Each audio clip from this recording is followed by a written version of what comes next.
Hi, hello, this is Giri, teaching 10th Mathematics, the chapter Statistics. Here is the annual academic calendar 2020 and 21, and this is the third week, first video.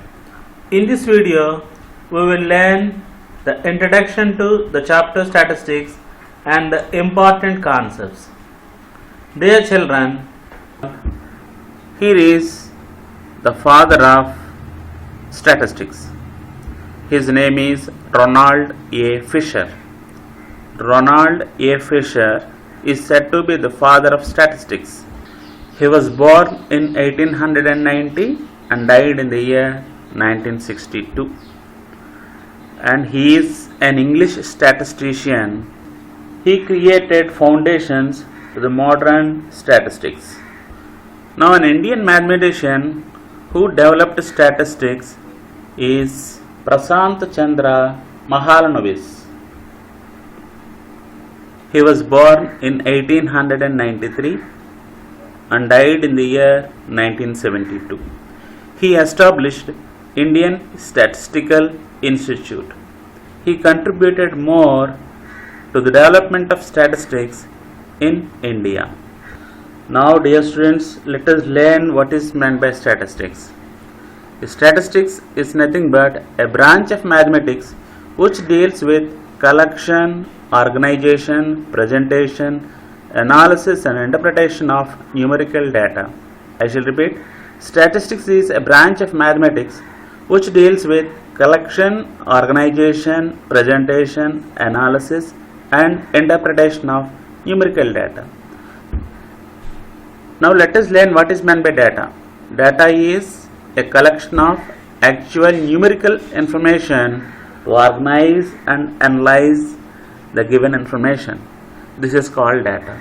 We came across the definition of statistics, which define as a branch of mathematics which deals with collection, organization, presentation, analysis and interpretation of the numerical data.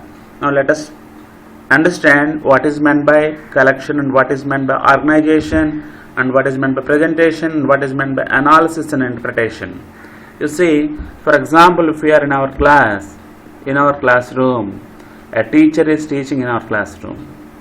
If the teacher asks the students to tell the marks that they are secured in the recent format examination, the students may rise one by one and they may tell their marks like this: 45, second student may got 47, third one 38, 41, 32, 29, 35, 49, 19, 22, 48, 20, 30, 27, 41, 15, 42, 33, 22, 25, 38, 43, 17 and 31. These are the marks of all 24 students in the class out of 50 marks. If you see or if you observe these marks, can you tell whether these students are following the maths class? By looking at their marks, we cannot judge or we cannot interpret or we cannot state whether the students are good in maths or not. Now, this type of giving or collecting the marks of the students, here the marks of the students is nothing but the data. We are taking the numerical information from the students. Since it is the numerical information from the students, this is called data. Now this data are of two types. One is ungrouped data and the second is grouped data. Ungrouped data is also called as raw data. If you observe, these marks are giving the scores individually one by one like this is called ungrouped data, or it is also called as raw data. By looking at this data, we cannot judge the intelligence of the students or we cannot judge the academic performance of the students by observing these marks. It is difficult or it is time taking to know how many students got more than 40 marks and how many students got less than 20 marks. If more students got more than 40 marks out of 50, then we can say that these students are doing good in maths. If large number of students are there below 20, then you can say that the most of the class is poor. So in order to check out how many students got more than 40 marks and how many students got less than 20 marks, or how many students are there in average, that is from 20 to 40, it is difficult to judge by looking at this data. In such cases, this data is to be grouped now. This data, for this data we have to form a table. You learn how to frame table for this raw data in your 8th class and 9th class, isn't it? Here, now these are the marks of the 24 students, and the marks of these 24 students are given one by one. This type of giving any data is called raw data or ungrouped data.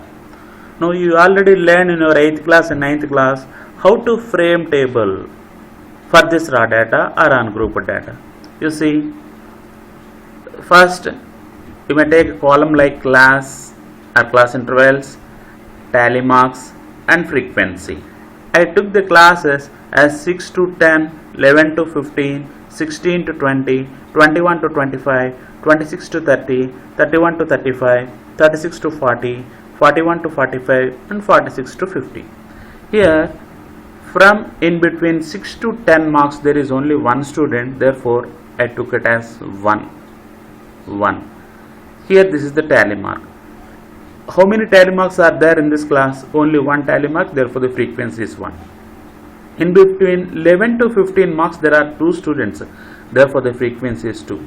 In between 16 to 20 there are 3 students, therefore the tally mark is this and the frequency is 3. Like this you learn how to frame tally marks and how to write the frequency corresponding to these classes. This type of preparing the data, this type of presenting the data is called grouped data. So far we have the scores, individual scores we know so far. Now these individual scores are kept inside a table, therefore this is called grouped data. We framed these scores as in the form of groups, therefore it is a grouped data. From this grouped data you may learn that there is only one student who got less than 10 marks and there are 6 students who got less than 20 marks. There are 4 students who got greater than 40 marks. Like this you can understand. Therefore this is called grouped data. Understood? So far you learned the definition of the statistics and you learn what is a data and what are the different types of data. The first is ungrouped data and the second is grouped data. Now dear children, you may please recollect what is meant by statistics. Statistics is nothing but branch of mathematics which deals with collection, organization, presentation, analysis and interpretation, isn't it? Now you see, in the classroom, the teacher, when the teacher announces the marks or when the teacher asks the students to tell their marks, this is nothing but the collection of the data. After getting the data, we organize the data as groups. Therefore, this type of framing table is called organization of data. So far you learned what is collection of data. Collection of data is nothing but asking the students to tell their marks that they scored in formative examination. That is nothing but collection of data. Now after getting the data that we got as individual scores are kept in a table. Therefore this is called organization. After organization of the data, now this data can be presented by means of different ways. You see, the data, so far we got the data like this, the classes and frequencies. This data can be presented with bar graphs. These are called bar graphs and these are called histograms. Bar graphs are histograms.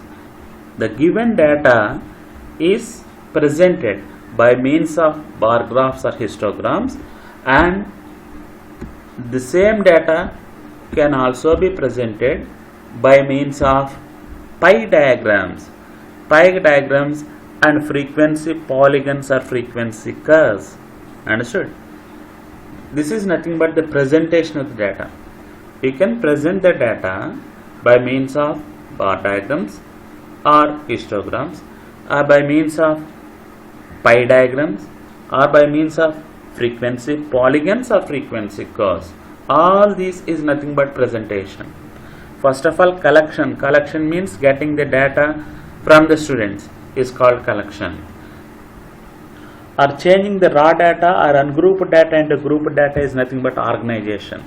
After organization, presentation. Presentation is nothing but making or showing the given data in terms of histograms or in terms of pie diagrams or in terms of frequency polygons or curves is nothing but presentation.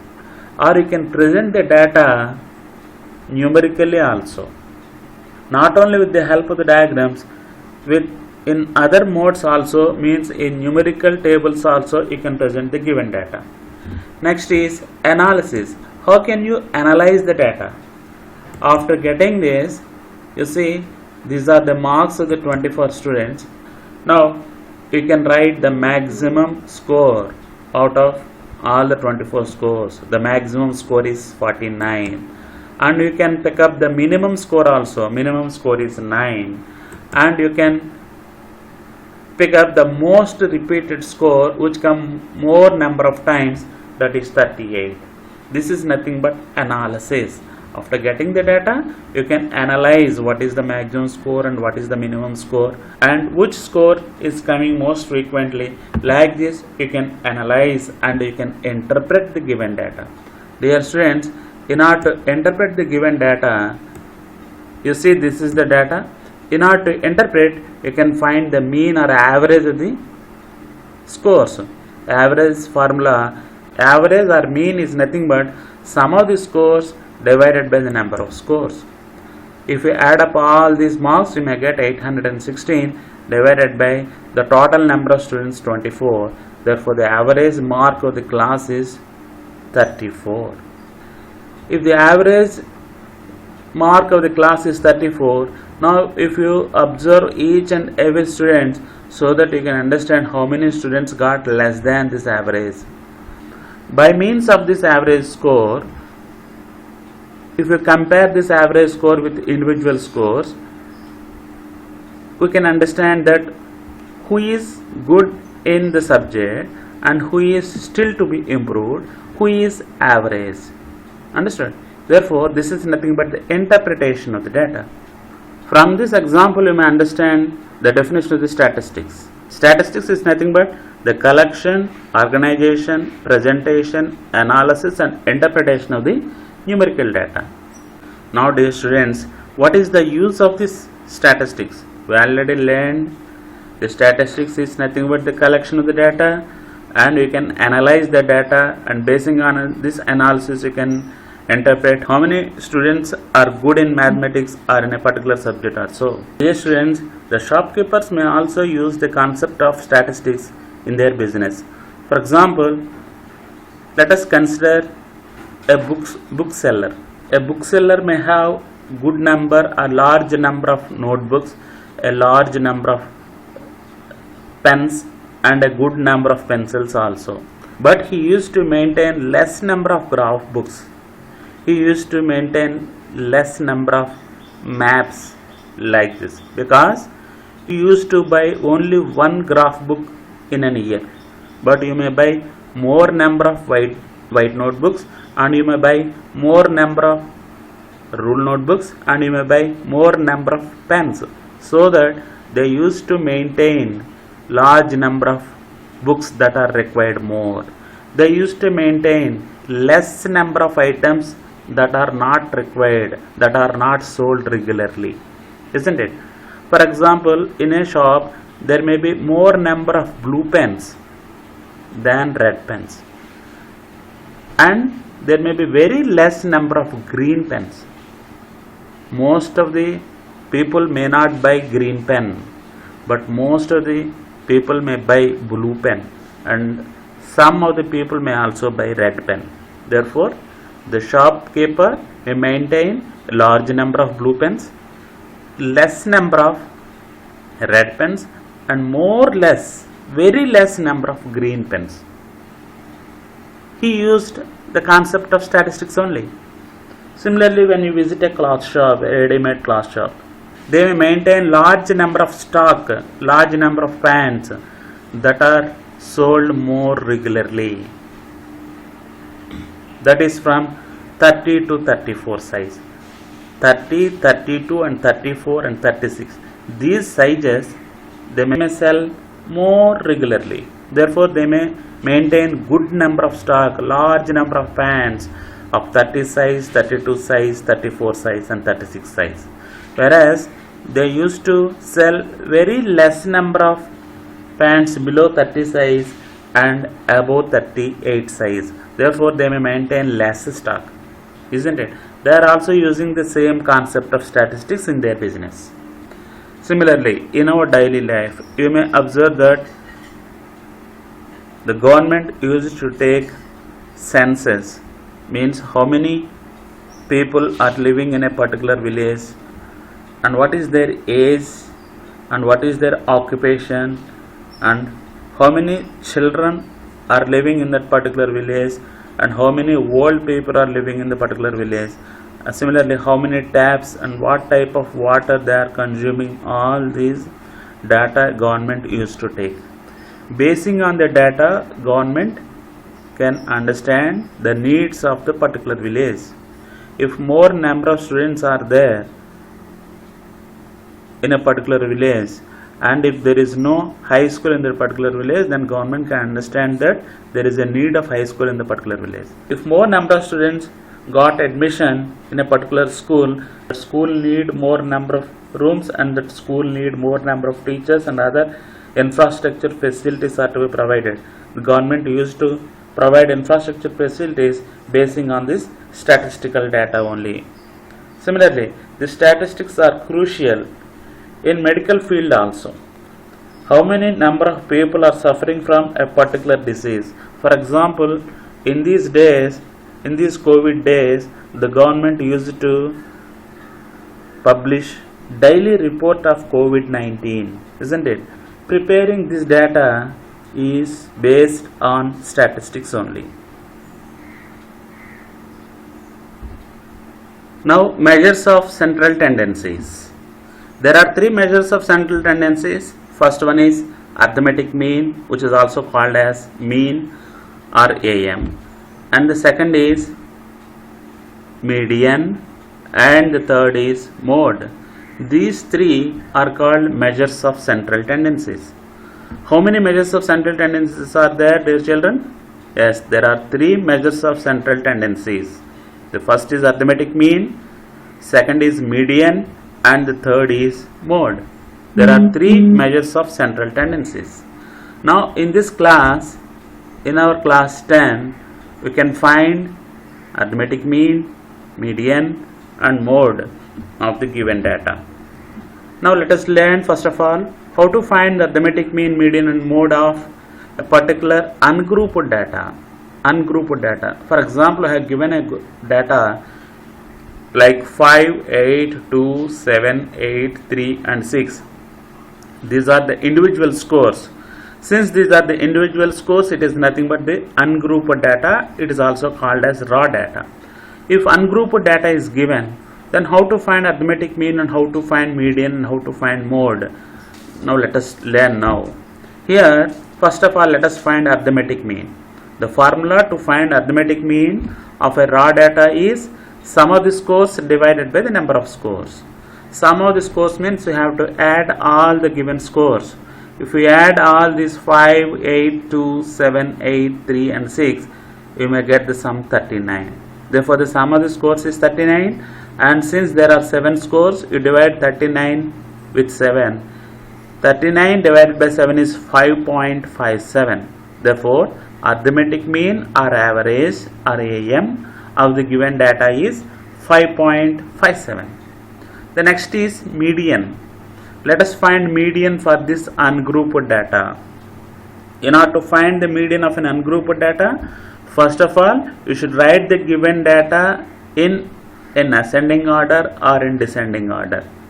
Median is nothing but the middle observation in the data, isn't it? Median is nothing but the middle observation in the data after writing in an order. First of all, you write in an order. let us write the given data in ascending order.